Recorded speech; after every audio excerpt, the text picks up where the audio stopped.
The Self-Publishing Show is sponsored by Pro Writing Aid. Pro Writing Aid has been my go-to tool for revising and refining my writing since my first book. Built by writers for writers, it's more than just a grammar and spell checker. Pro Writing Aid helps you enhance your story's pacing, plot, characters, settings, and more. It can even provide on-demand developmental feedback on your entire manuscript with its new manuscript analysis and virtual beta reader tools. Get ahead of the competition by heading to prowritingaid.com and sign up for free using the code IWC15 for a 15% discount off annual subscriptions. Publishing is changing. No more gatekeepers. No more barriers. No one standing between you and your readers. This is the Self-Publishing Show. There's never been a better time to be a writer. Hello and welcome to the Self-Publishing Show. My name is James Blatch and this is episode 434, I believe, of SPS. But it's a new era because in about 30 seconds I'm going to be joined by my new co-host. Now, there's been much speculation about this co-host and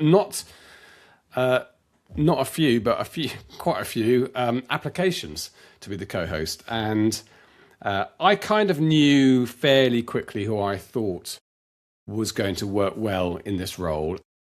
First of all, you'll know that if you watch the Indie Writers Show that I very much appreciated Cara coming from the romance world. So Cara Clare was my co-host of the IWC podcast. Romance is half of all advertising, and it's always the bit that has it moves forward more quickly. I think it adopts new ideas more quickly, although at the moment with AI, it's also where the drama is. In fact, it's always where the drama is. I got really told off on Substack for saying that there's always drama in the romance side. Someone said it was a very sexist thing to say, but I think it's just true. I mean, goodness knows, over the last 10 years, some of the things have happened in some of the romance organizations. It's not to say there isn't drama in other genres, but quite a lot in romance. Anyway, so I appreciate having a romance co-host. Also think it's probably important that it's not another man, so we've got some perspective about that. And what really helps is that they're a really close friend who I enjoy talking to all the time anyway. So may I introduce to you the co-host of the Self-Publishing Show. And did you get this right? Did you guess it? Here she is.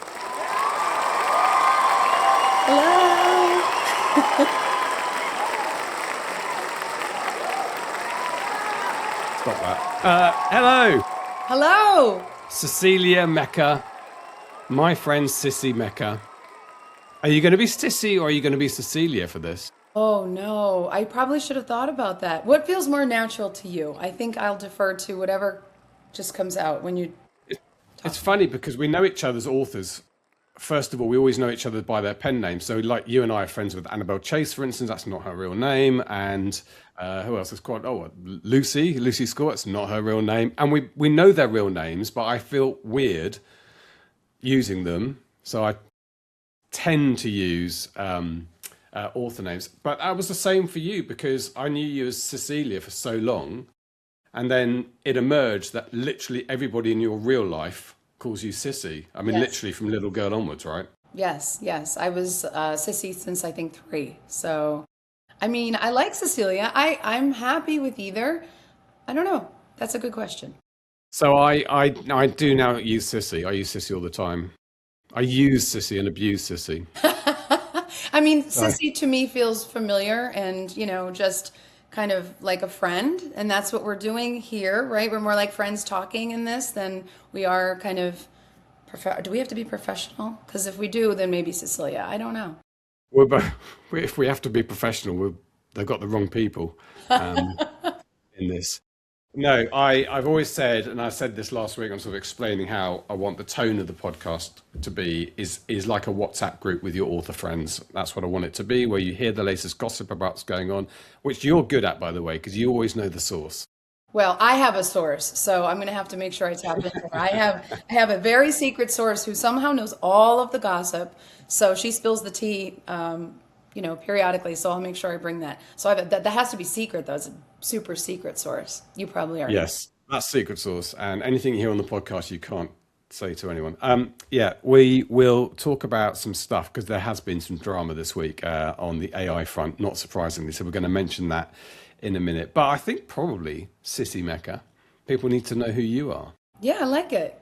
It feels right. Who are you? Who am I? Well, that's actually part of the problem, right? I have no idea. I've been trying to figure that out.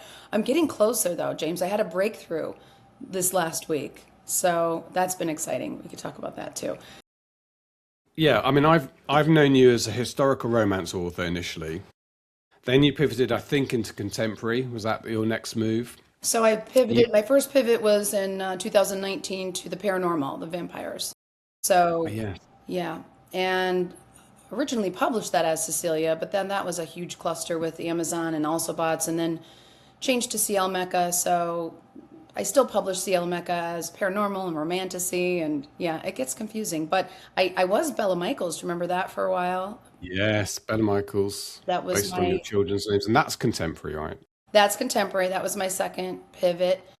But then when I started kind of republishing as Cecilia or CL Mecca, see, I get confused. I don't even know who I am. Not a good start. I mean, if you don't know. I don't know. Publisher asked me, when I went with the publisher, they asked me to jump into romantasy. I said, well, if I'm resurrecting CL Mecca, this is just getting confusing with Bella Michaels and all of that. So part of the big rebrand was just like everything is Mecca.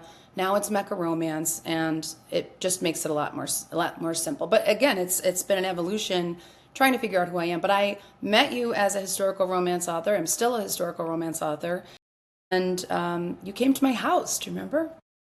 Came to your house, and the book you gave me. So I've got a new set. I do hope people visit YouTube because I've put a lot of effort into this set and what it looks like. And Lucy Score, our mutual lovely friend, sent a picture of her other half, Tim, scrutinizing on a 96-inch plasma to see if Lucy's book was somewhere in the on the shelf behind, because he was going to come over if it wasn't. You were going to be in trouble. Is it there? I'm looking for Lucy.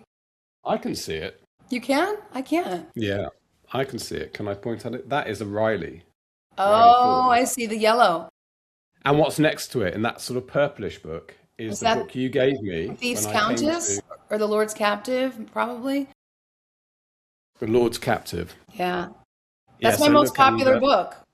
Is it really? Well, that's good. Because you sold one. That's funny. You're real funny. Then funny why am I on this show with you, James? To laugh at my jokes. Sold one book. Oh, that's why you have me here. I do laugh at your jokes. You are funny. Yeah, you get some prizes for spotting the other books. So we've got Stephen King's On Writing there. We've got a Kerry Donovan, one of the authors from the early Fuse books, now Vinci books. We've got our friend Nathan Van Coops, who had a launch this week. So I've got Tropic Angel up there, but he has launched book 3, I think, in that series. Yesterday, yeah, big day. In the tropical series, so see how that's going. The only one who's missing, and he won't be happy, but then he's never happy, is Boo Walker. He's going to hex you. He's going to send some kind of, I don't know, do you have hurricanes over there in England? Probably now we will. So Boo is in our little group of supportive authors, and Boo writes. I mean, he writes properly, doesn't he? He makes the rest of us look like we're dabbling on the edges. Very serious. He's a very serious man. He writes literary fiction, I think we have to call it. Yes, because I mean, lots of periods of angst, I'd imagine, in his books. I think I've heard him call it book club fiction. Some people toss around women's fiction, but he doesn't like that. Because he's a dude. Because he's a dude. And he feels like, I guess, literary fiction. When I describe him, I talk about him as writing literary fiction, because he's on Substack now. And I don't know if you read his Substacks. I don't want to out you if you don't, but they're, I mean, I have to put my brain, on. Not that it's not on, but I have to really think when I read his stuff, not so much his books. His books are absolutely beautiful and tell gorgeous stories, but when he gets into the weeds, I'm like, I feel like I'm back in school. Yeah, he's a lifelong learner. But I think you are as well. You and he like your self-help books. You like your books on craft in particular. Yes. Yes, he actually convinced me to go over on Substack, and I need one more thing. But it is an interesting space, and I feel like it's a little more serious over there maybe it's just his circles that I'm in, but I said to him, a bunch of years ago, I don't know, I completed a PhD in curriculum and instruction, and with a concentration in language and literacy. Throughout that process, I'm going to say I stopped liking reading. I've been a lifelong reader, and obviously I went into that as a career, but it got to the point where we so studiously and, picked apart books that when I finished, I was like, I don't want to do that ever again. I just want to read for pleasure. And I kind of went in the opposite direction. So then, Boo kind of is bringing out this like side of me that I kind of thought I buried for a while because I just was done, analyzing literature. I just wanted to enjoy it. And yeah, damn Boo. Yeah, damn Boo. So, but it's interesting when we chat about writing, Boo often comes at it, I would say, not from the opposite point of view from us, but from a sort of angle 45 degrees off, where we're thinking, how do we fit into genre? How do we meet reader expectations? How do we fan service? How do we deliver what a military thriller reader wants, what a contemporary romance reader wants? Whereas Boo's thinking, how can I fuck these people up? How can I mess with their heads? How are they going to start this book and then go in the middle of it? What on earth is going on? And that's just so different from me, you, Lucy, Nathan, who are all very much genre. Yeah, writers. and I think that's part of the beauty of that chat group that we have is those differences, right? I remember at times talking about career and pivot points and things like that, and Boo will come at it with, you're very pragmatic, and we'll, talk about, well, why don't you do this or try this? And it's usually with a let's make money, and have readers enjoy what we read, right, obviously. But he comes at it with, what was his, I think the last time we were talking about this, he said, go take a walk. You need to take a walk and clear your mind and just like let in all of them. Like, what? That's not going to make me money. Yeah. Let the ghosts in, is the woo-woo ghost. But there's a lot in it. And, one of the best days I had in London in recent years was when he came over and we just trawled around London. I took him to Highgate Cemetery, which is where a lot of famous writers are buried, including Douglas Adams, who's my all-time favourite writer. His books are somewhere along there. And Karl Marx, weirdly, is also in there. But anyway, it was wonderful. And the only downside is he forced me into a jazz club at the end of the night. So I had to sit there in close proximity to jazz. That's another thing to what I have in common. I love jazz. I was just in New Orleans and soaked up all the jazz, and I was thinking about how much you would have disliked the music, which who doesn't like jazz? It's so confusing. Everybody, nobody actually likes jazz. People just pretend they do because they think it makes them more important than the rest of us. That's the only reason people say they like jazz. That is not true. To I like blues. Okay, that's jazz adjacent, I think the kids would say now. I like blues. I have to say though, just in fun music cities, I'm a bit more of a Nashville guy, which makes me very trampy, I know, compared to Nola. You are trampy in so many ways. I wonder if readers know that. Are you sure you want me on this podcast, James? Beginning to regret it. It's gonna be fine. All right. So look, a bit of background to you. So by the way, Boo Walker, Red Mountain is his sort of lead title. He is published by one of the Amazon publishers, imprints. I guess Mortlake, Lake Union, not Mortlake. Yeah, Lake Union. Is it Lake Union? I think so. Publishes him. You should know this. Yeah, if you want to check out his wonderful books, and he is amazing. He will be on the show. We will have him on. Well, that'll be fun. We'll get Lucy, Nathan, Boo have all at some point got to be on the show and be subjected to this. It's going to happen. Our Tiki Pals. I'm going to have a few guests on the next few. We are going to have some guests on next few weeks. I really want to talk to, I think it's Kara's at Influence, about sort of Kickstarter and special editions and stuff, which is such a big area at the moment. So we're going to line her up soon. But yeah, sorry, a little bit more on you. So you've pivoted a few times and you do have a few different genres. Yes. But I think what's an interesting thing I'd like you to talk about for a moment is how you decided just to go with This Is Me and different personalities and bring them all together in one mailing list, effectively almost creating a club for people who gets physical, in some cases, physical things from you, like stickers and stuff. They do. That's the Passport Club. So, I mean, it's been an evolution. They say it takes some time for you to find your voice in this industry, and I absolutely agree with that. I started where I started as a reader. So I've been a historical romance reader for as long as I can remember. When I kind of borrowed my mother's Judith McNaught, you won't know these names, but like Judith McNaught, anybody who's listening who's read I don't know if you'll have any listeners that read historical romance, but they know kind of the classic Joanna Lindsay and, kind of borrowed my mother's books and have been reading historical romance forever. Love it. And when I was in college, which was about 100 years ago, I was kind of secretly, I also was a medieval studies minor. I'm an Anglophile, James, as you know, which is so interesting that we became good friends because, I've always been obsessed with medieval England. And so I started writing this book. I thought to myself, well, I can do this. And so I started researching and writing this book while I was in college. And that was a long time ago. And it took me about 20 years to feel confident enough to say, I have this manuscript. I mean, I wrote it over the course of literally 20 plus years. And then when I finally published, you kind of know that journey, but I guess everybody doesn't. Within 6 months, I was leaving my career as an educator and publishing full time, which is not something I ever expected to do. For me, it was a passion project, something I've read historical romance. I wanted to write historical romance as an English teacher. I think like most English teachers are secretly, writers, want to be authors, and that included me. And I went to a conference back at the time. It was RWA, which some of your listeners might know because it's still, I think, still in existence, but it blew up a little bit. And yeah, so I went to an RWA conference. I met a woman named Emma Prince, who, James, have you met Emma? I believe. Yeah, I know Emma.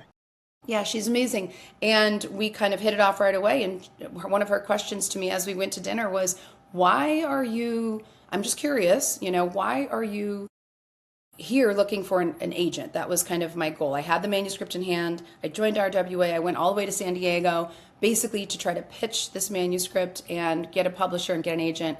I said, well, I don't know. That's kind of what you do, right? And she's like, well, there's this thing called indie publishing. I had not heard of it. I've heard of self-publishing, but I didn't know about this industry. And I said, I don't think that is what I want to do. I've always wanted to be published by Avon. They're the big historical romance publisher. I was literally going for them. And she's like, well, here's the thing. How many medieval romance books do you see on the bookshelf in a bookstore these days? And it was basically zero. She's like, they're not necessarily acquiring them. Do me a favor, go to this session. Do you remember the data guy back in the day? I don't know if he's still around. And he kind of crunched numbers, right? And I heard he kind of works with traditional publishers now. I don't know if that's true, but she said, go to this session, listen to his talk about indie publishing and who's making money and such. And after that talk, I called my husband back home in Pennsylvania and I said, Mike, I'm not looking for an agent anymore. I'm going to be an indie author. And he's like, what? I told him what Emma made. Emma was in my genre, by the way. So she writes Scottish historical romance. So it's a bit of a niche. And so she knew there was money to be made. She knew that I could do this. And completely switched gears. And boop, I was an indie published medieval romance author. Besides that conference, I never really even pitched. So here I am. So I started off historical. You did ask me about, there's going to be a lot of squirrels that I'll be chasing down, James. I hope you have a way to rein me back. I hope you have some. I'm used to talking to you. Just on a side note, did any online courses help you at that time when you were becoming an indie author? I'm going to try to remember. Did I, there was one that I actually, do you know how I found you guys? It was, what's his name? It was a guy named Nick, and it was an email course. Yes, Nick Stevenson. So Emma kind of gave me some resources, and I remember being in a car and listening to a podcast from Nick Stevenson, and he mentioned SPF, and in a very nice way. And I said, what is SPF? So I looked it up. I immediately bought the course because I can kind of tell, as an educator, it's one thing to have information, know information. It's another to be able to effectively communicate it. And I could tell immediately, you guys were good and polished, and just, I don't know, something drew me to it.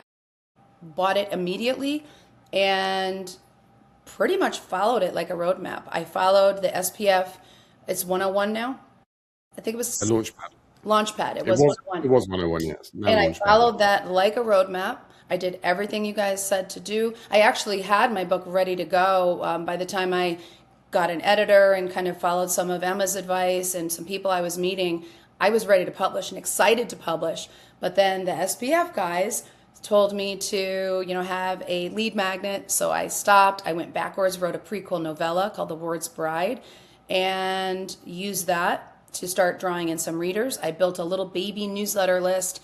And so I actually, which isn't me, by the way, I am a full steam ahead. I can't believe I held that book for, I think it was 2 or 3 months to kind of go backwards and do some prep work. And then I launched the book. And like I said, I followed it like a roadmap.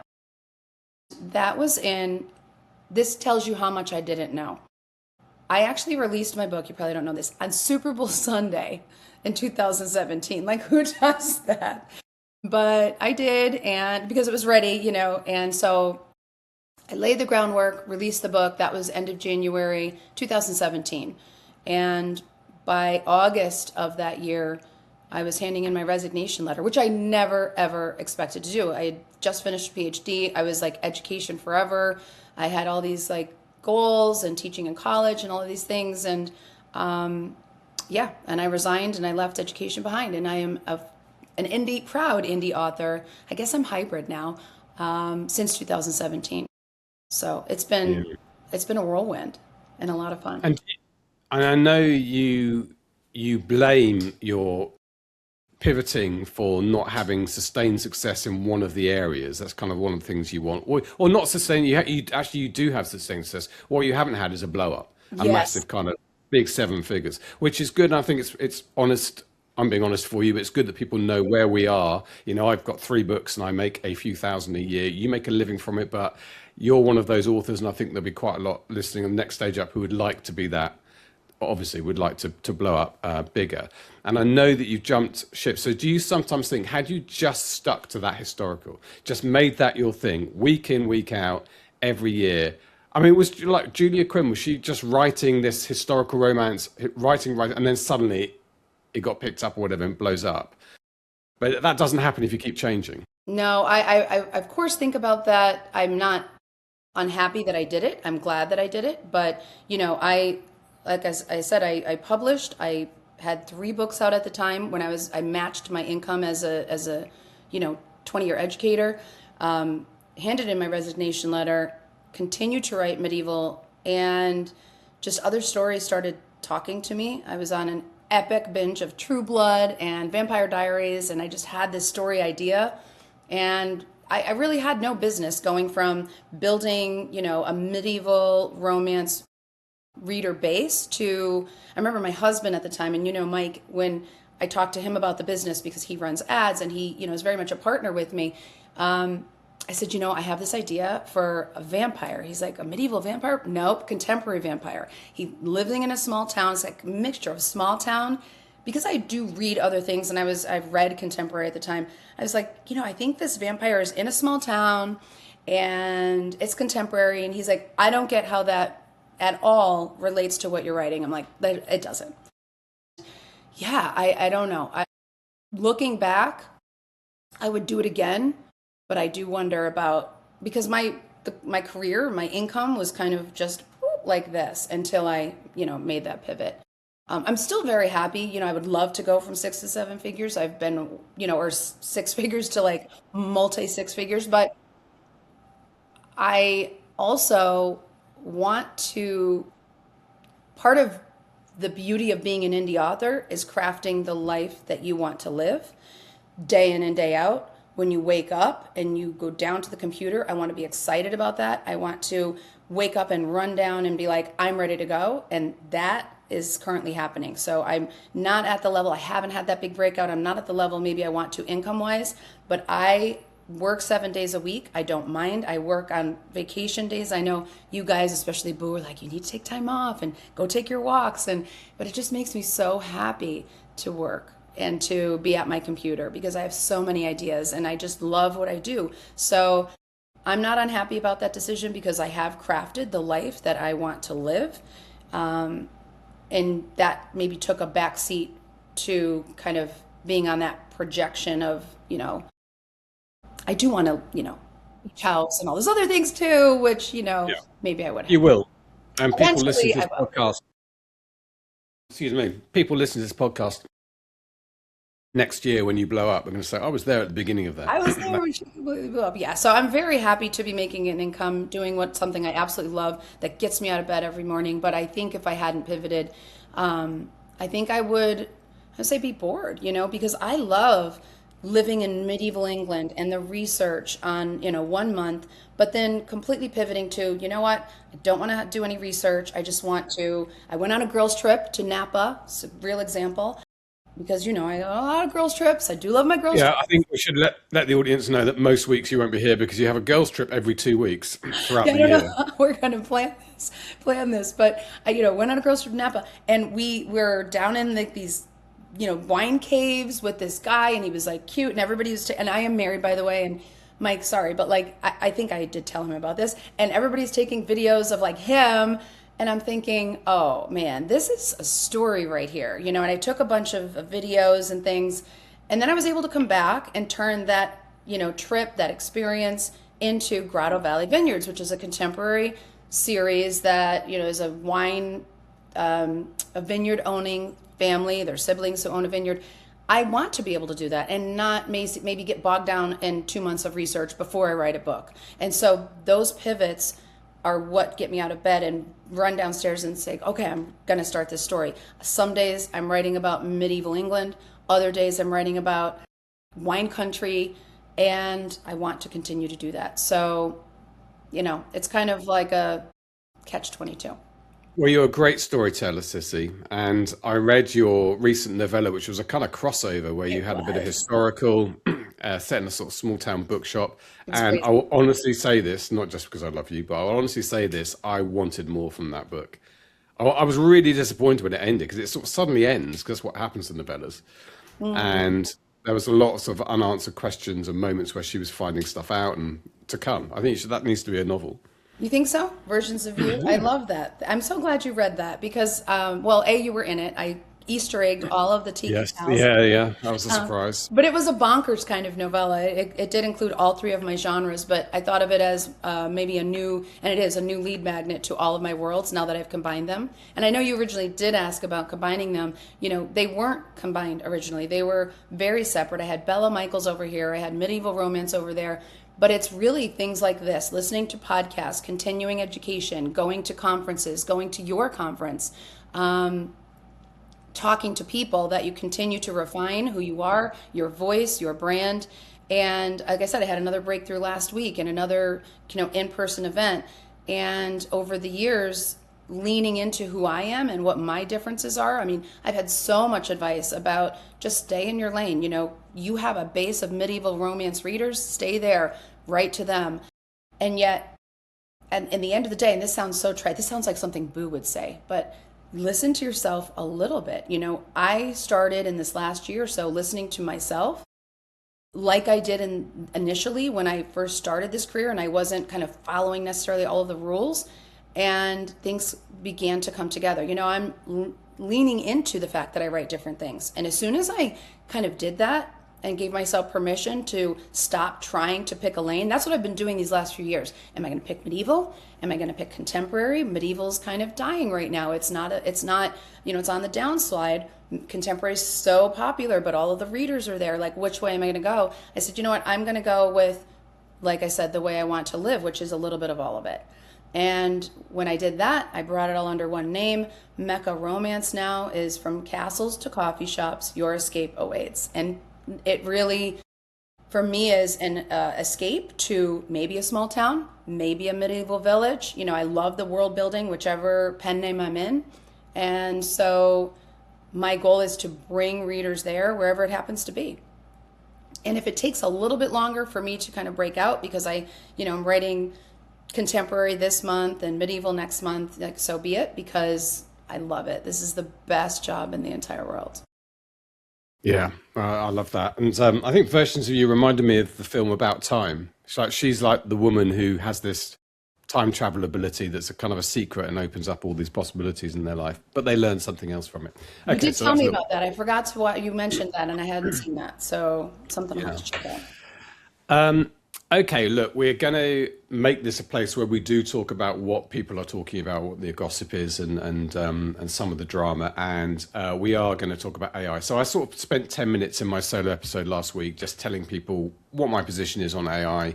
So from a tech point of view, I'm quite excited about the technology. I understand that there's some ethical concerns, of course there is, and it's not been a wholly wholesome way that they stole our books and built their engines. But the result of it is this incredible transformative technology. It's been the biggest thing since the advent of the personal computer in the 90s and the sort of digital revolution that followed that with the internet. And as someone pointed out the other day, this is what's fundamentally different about it is it can invent inventors. You know, AI can invent inventors. And Elon Musk tweeted, or X'd, whatever it's called, the other day, saying that when they close the solar energy robot factory AI loop, so you have solar energy powering a factory that builds robots and bots powered by AI, humans will have nothing left to do, because they'll invent the next version of robots, they'll invent the next version of computers, and that's mind-blowing. But that's kind of where we are at the moment, all that's coming. But in the meantime, we're trying to navigate, well, this sudden technology that can create writing, which is obviously the most controversial part of it. And wow, there's some strong voices out there. I noticed when I sort of did a thing on Substack, so basically saying we shouldn't witch hunt people. My argument was that it's not up to me to say I may not like the fact that somebody produces 100 books a month using AI in my genre, but it's not up to me to sell someone else in a free market using the same free stuff I use, Amazon. You can't behave like that because that's disadvantageous to me. It's just the technology is around and other people are choosing to use it. So good for them. And I have to think, well, how do I adapt? How do I make sure my books are filled with humanity? But last week, whenever it was, on February the 8th, actually my birthday, on February the 8th, there was an article in the New York Times, and one of our fellow authors put her head very much above the parapet. So when we talk about using AI, I talk about using it for imagery, for ad imagery, for line editing, a bit of copy editing, but I don't generate fresh text with it, except I do occasionally play with it. I'm just always disappointed with the results, so I haven't quite got that bit working, and I enjoy the writing, so it's always a brief experiment. Once every 2 months I decide to do it. But I'm wary about saying that because I know the haters going to come on, they'll sort of bad review bomb me. And I bumped into Jo Penn last night at a London event we went to, and she said her books get review bombed now because she's so pro AI. They automatically will go after her new books. She knows that's always going to happen. I don't particularly want that, even though it probably will happen to me. But one of our fellow authors, who I'm in at least one Facebook group with, she is called Coral Hart, gave this interview to the New York Times where she said over a period of 8 months she'd created 21 pen names and published dozens of novels using chatbots to write about sex and love, so spicy romance. So she's created a bit of an engine that produces these novels. Now, she is the person who has the stories, she has the setup, but she's really leveraging AI more than I am, more than most people are, to produce these books. And these are effectively AI written books. I mean, that's the build. She would argue, and she absolutely is right to argue, that she's the one who does the framework for it. And ultimately, that's the story, right? When you think of the story in the situation, the writing bit is the kind of the ball ache that we have to go through for 9 months, in my case, of trying to write a first draft. But that's what she does now. Has there been a reaction to this? I knew there would be, but I don't really see it, because unless you go looking for it from the military thriller kind of world, I'm in thriller Facebook groups and stuff, people don't tend to mention this stuff too much. Or if they do, it's relatively positive. They like to say, oh my God, I've got some amazing images out of AI, and nobody seems to mind. But I do know that in romance groups, it's not always taken as, oh, that's interesting. That wasn't the reaction to this article, was it, Sissy Mecca? It was a shitstorm, is the only way I can describe it. The article came to me through our group, and I saw it, read it, and not surprisingly, saw it surface in group after group. I'm in a lot of author groups because I find a lot of value in being in Facebook author groups, and as do I'm sure most of your listeners, and it was everywhere.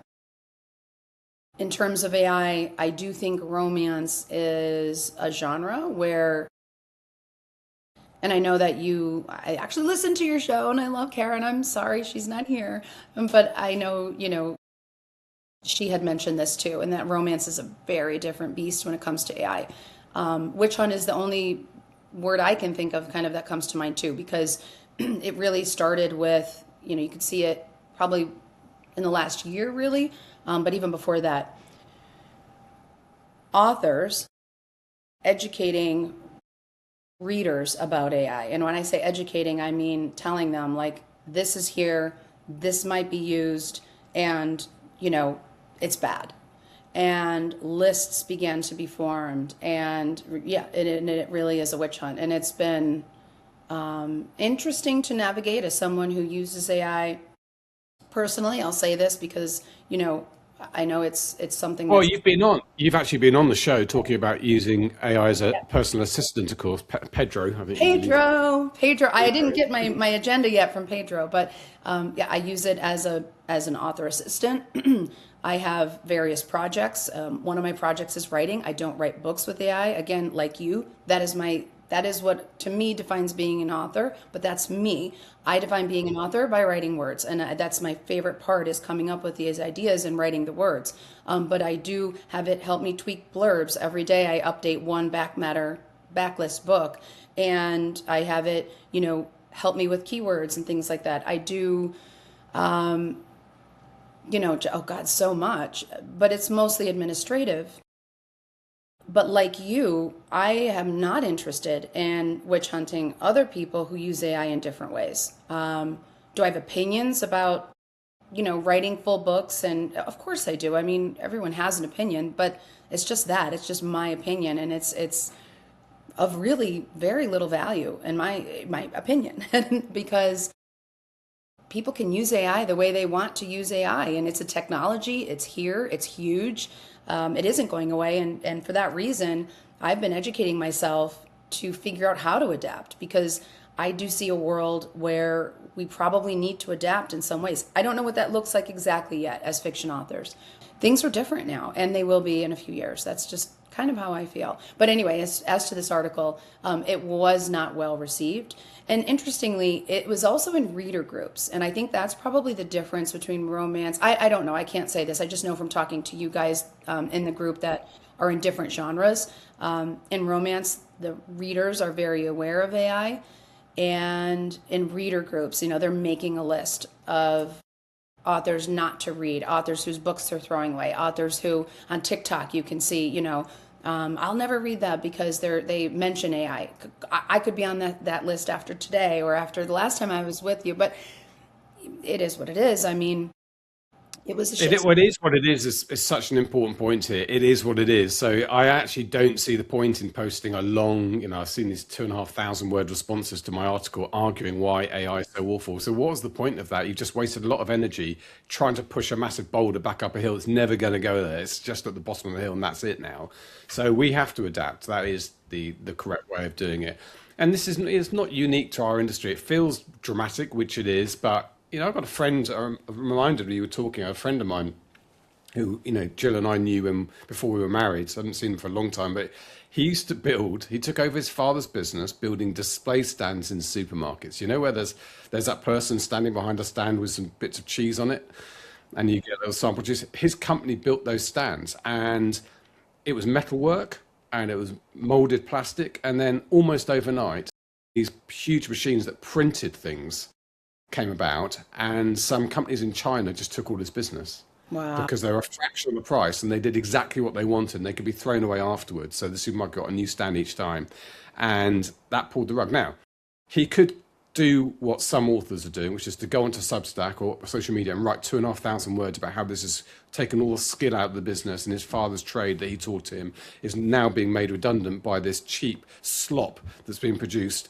or he could adapt. And of course, that's what he did. And why would you spend ages with clunky metal and furnaces or whatever, probably not furnaces, but metal and molded plastic, when you can have a big, huge 3D printer and start, I think even airline seats are now printed by these huge machines. So it is ultimately about adaptation. And the more time you spent railing against it, the further away you're putting yourself from keeping up and being relevant. So that's what I would say to people. And I kind of have to set my stall out here, because there's no point if you're really in that militant group, if you hate the idea of AI, you think it's all slop, and you hate any authors or anything to do with it, honestly, there's no point in listening to this podcast, because we're going to talk about it quite a lot, and I don't want to be responding to angry messages all the time. So I hate to say to people, don't listen to the podcast, but I sort of, or just think, ultimately find it in yourself to think, they are right, it is here, and I guess we need to adapt, is where we are. Yeah, I mean, every day I think I listen to a podcast, usually at the gym, because I'm already there, so I might as well kind of utilize the time. There's a podcast by Michael Seltzner. I think I was telling you about it. Back in the day when I was a blogger, he had I think it's still on, the social media marketing podcast. And the person who created that event, it was I think it still is a conference, started specifically an AI one. And I like that. Are we allowed to talk about other podcasts? Yes, we are. I'm promoting a whole other podcast, but I mean, it's specifically AI, and it's nice because it's for small businesses, things like that. What I've learned about AI is that I know nothing about AI. I think I'm kind of catching up, but then I realize there's so much more that I don't know. And I've learned that, yesterday, every day I'm finding tools that I didn't even know existed the day before. I mean, it's just explosive. I wish I could spend, part of my day just learning AI tools, but I do have to write books and market books and do other things. So I try to not do that. But it's here. That was interesting. The AI translations course we've done, we did a lot of experiments. And one of the things about AI is there's a myriad different ways to do the same thing. Yeah. And we had to come down. So there's, the way you work it's called co-work, I think. Not co, that's Microsoft. Copilot, I can't remember. The Claude co-worker thing. On top of, you get Claude projects, it's Claude co-worker thing. And that's really powerful, where you work in this project folder and it takes all the stuff that you can drop, you can create this process up. But actually it's quite complicated to do it. So when we did the AI translations course, we're almost using AI in a much more basic way. And we have to do that because everybody needs to follow it. It also needs to be robust. And the problem with doing that project work is you end up fiddling and getting bad results quite often and having to go back and correct them. We wanted something that's 100% robust. So I think there is going to be ways of working with AI that will have to adapt to how you are. You can almost overlearn at this stage and get too carried away. And I'm in danger of that. I was talking to someone last night who I think is also in danger of that, and I was listening to the way they were doing something. I was thinking, well, it's really overcomplicated that task. But yeah, I mean, anyway, it's gonna. I think it's going to be liberating for a lot of people. A lot of people with neurodivergence and disabilities have found AI an absolute boon in the way that it's allowing them to do stuff, and it'll level the playing field, I think, on some people who didn't have that kind of cognitive ability to sit down and write entire novels and do all the marketing and stuff. It'll bridge the gap for them in some areas, and that'll bring more people into our community. And I don't want to see everyone there's a lot of readers out there, so we don't have to see everyone as competition. We see people as a part of our community. So I think there's good things as well. Yeah. To that end, I mean, this is a little bit of a side note, but my daughter is a freshman in college, and she has some disabilities, and I don't know if she could pull off college without it. I honestly weren't sure how the first semester would go. She did well. She passed all of her classes. I'm super proud of her. But very early on, probably 3 weeks into class, she came home. She's about 45 minutes away. And I said, okay, she has a student note taker with her in classes. So every class she's in, there's a student in the class who's taking notes that doesn't know who they're taking notes for. And it's part of the program that she's in the college. And so she's taking her own notes, but I said, okay, I'm going to show you this tool. It's called Google LLM. And what I want you to do is every Friday or whenever you decide you want to do it, upload your notes, upload the student note taker's notes. She has recordings of the class because it's another part of the program. She's able to use all of these things. I want you to upload this. And she has a Google LLM notebook for every class. and it turns it into flashcards, into a audio recording that she can listen to as she's walking around campus. It's been transformative, and I don't know how she would synthesize all of that information without it. I'm sure we would have found a workaround, but yeah, Google LM made it a heck of a lot easier. I was actually testing that yesterday for book series. Is that Notebook LLM? What's that? Do you mean Notebook? Is it called Notebook LLM? Notebook. No, I don't think there's two L's. I think I made them up. It's Notebook LM? Notebook? Because it's a Google product, but isn't it called Notebook? Notebook LM, maybe. Notebook LM. Yes, I always say LLM. It's Notebook LM. It's a Google product. It's absolutely really amazing. But it's, I think, geared more toward research and, school, kind of university things. But I thought, I wonder if this would be a good place for my series. And so yesterday I inputted my series Bible and all of that. And I'm not convinced I definitely want to use it, but it was really interesting. Oh, do you know what else I made yesterday? I wanted to share with you guys. I made a Google LLM, a Jennifer Barnes Google, I keep saying LLM. Notebook LM. I made a Jennifer Barnes Notebook LM. I uploaded all of her stuff, and now I can go in and say, what would Jennifer Lynn Barnes do with this blurb or with this title? It's really cool. Wow, right? That's amazing. I know. Yeah, I mean, there's no industry that's untouched by this, and most of them have been dramatically improved in workflows. And I get sent books quite often for various reasons, and actually Notebook LM is one of the best tools for just analyzing the book and giving me some facts about it. If I want to take it to the next level, I'd probably use a specialist tool like Pro Writing Aid's manuscript critique, which is a very powerful way of dissecting a novel. In fact, I can't wait. I'm not far off finishing the first draft finally of four. Probably middle of next month, but I can't wait to load that up to manuscript critique and then weep as it tells me where it doesn't work. Poor James. Poor James, my life. Anyway, interestingly, I sent Coral Hart a little message after she bravely stuck her head above the parapet and said, hope your hard hat isn't too dented. And she did tell me she'd had a pretty rough 24 hours when that was published. But I've got a call with her tomorrow because I'm fascinated. I really want to know what she's doing, how she's doing it, how that program works. And maybe, if people are interested, we can get her on to talk about that as well. I think, even if you consider that the enemy, if you consider people using AI to write books as your enemy, pretty good to understand them and how that's working, what the limitations are, and where you can stand out and differentiate yourself. I think that's a really important thing that we will need to do. And one thing I'll say, perhaps last thing on this subject, I suspect the reason Coral has been successful with this is not because she's producing a huge volume of books, it's because she has good platform building skills. And that's the difference. So that's what we rely on, right? There's going to be a lot of books out there, but there already has been.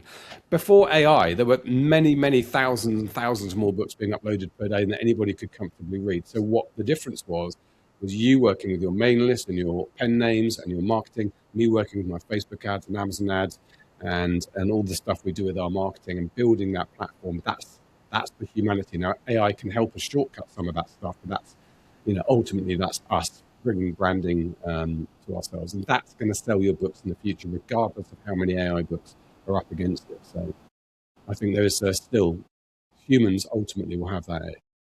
And that's why I love the idea of the things that are, like the mailing, I do the mailing and the in-person events.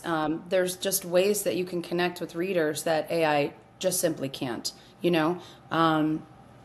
I think that's going to be really important, but I know we'll be talking lots more about that in the days to come. Yeah, it was an interesting read, and it was I was not surprised at a lot of the blowback, but again, I think it's important to know that this is happening. If you're thinking, well, there might be a day in the future that AI is writing books that I'm competing against on Amazon, it's a wake-up call because it's already happening. Yeah.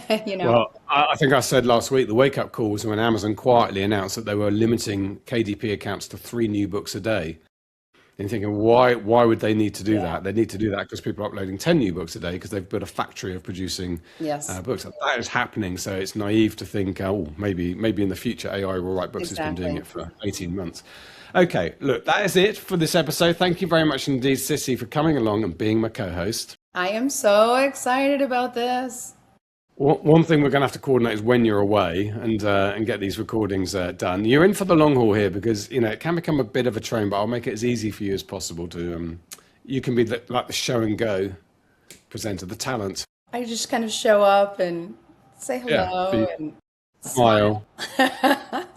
I'm just happy to see you once a week. I mean, we live so far apart. It's kind of ridiculous. So, if nothing else. Listen, in 10 days or so, 15 days, we're going to see each other. In Savannah, hopefully it'll be nice and warm. We can get out of this crappy weather we're both in. Same here. I haven't looked up the weather in Savannah, but I better be warm. Otherwise, I'm going to tell Annabelle Chase I want my money back on the flights. Same. I was just in New Orleans and Disney. You think of back-to-back trips, you think I would be nice and warm, but both of them chilly. On the last Disney day before we came home, it was 70 and sunny, and it felt absolutely amazing. And then I came back, got picked up at the Philly airport, and it was 1 degree. So what am I doing with my life? So because I have a birthday next year, and I'm thinking about a golf trip in February.